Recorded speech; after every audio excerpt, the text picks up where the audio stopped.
In news just coming in, the Supreme Court will now pronounce its order on the plea of the Karnataka rebel MLAs tomorrow at 10:30 in the morning. The court today heard the case of 15 rebel lawmakers of the ruling Congress Janata Dal Secular Coalition who have petitioned against the Speaker for not accepting their resignation. Arvind has been tracking all of those developments in the Supreme Court and joins us once again. Arvind, what do we know?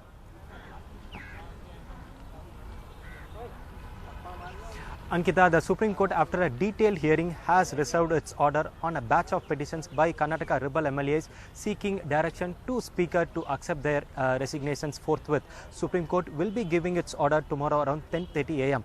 Let me sum up the arguments put forward by all three sides, that is the rebel MLAs, also the Chief Minister and also the Speaker. In fact, all the rebel MLAs, all the 15 rebel MLAs represented by senior advocate and former Attorney General Mukul Rohatgi said that most of them submitted their resignations to the Speaker on July 10th, and a Speaker is still sitting on their resignation. Speaker has not acted on their resignation. In fact, what Mukul Rohatgi argued was, even if there is a disqualification application pending against these MLAs, Speaker should decide their resignation application first, and because all these MLAs want to voluntarily give up their MLA post, they should not be forced to take part in the assembly. So this is the crux of the argument which was put forward by senior advocate Mukul Rohatgi, who appeared for the rebel MLAs, to a question by the Chief Justice of India whether a court can give a similar direction to the Speaker, for which Mukul Rohatgi said in May 2018 Supreme Court gave a similar direction to the then government, asking Yediyurappa to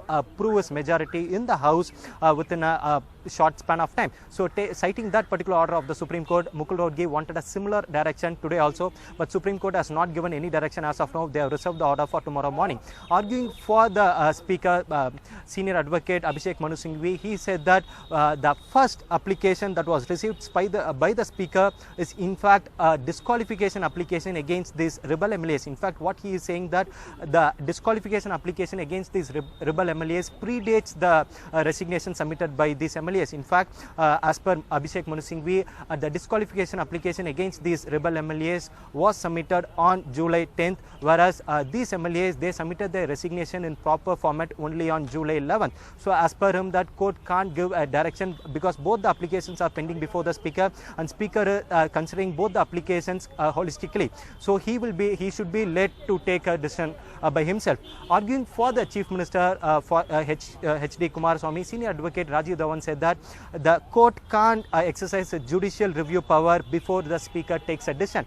Judicial review can be exercised only after the Speaker takes a decision. In this particular case, Speaker has not taken any decision, so the court should wait for the Speaker to take a decision. Only after that decision, court can intervene and see whether the decision is right or wrong. So after hearing all the three sides, Supreme Court has reserved the order, and tomorrow morning 10:30 a.m. Supreme Court will be giving its order in this particular case. Ankita?